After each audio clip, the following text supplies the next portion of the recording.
រៀនបញ្យល់ប្រាប់ខ្លួនឯងថាអ្វីៗវាមិនមែនចេះតែបានតាមចិត្តយើងចង់រហូតទេចឹងហើយជីវិតនឹងវាមានពេលខ្លះបានពេលខ្លះមិនបានចឹងឯងវាមាន up and down ចឹងយើង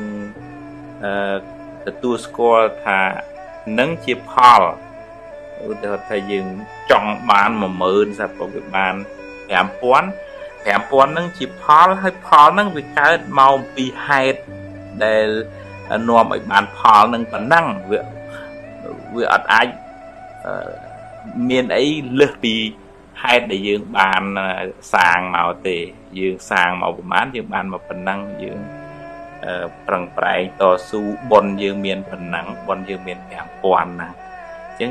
យើងទទួលស្គាល់ថានឹងវាជាផលនៃការប្រឹងប្រែងផលនៃបុណ្យរបស់យើងហើយយើងនៅខ្វះខាតចំណុចណាខ្វះខាតការប្រឹងប្រែងខ្វះខាតចំណេះជំនាញខ្វះខាតធនធានមនុស្សខ្វះខាតចំណេះវិជ្ជាហ្នឹងយើងបន្ថែមពីលើផលដែលយើងទទួលបានហ្នឹងយើងបដោះហេតុថ្មីដើម្បីទទួលបានផលថ្មីហើយបើយើងអង្គុយ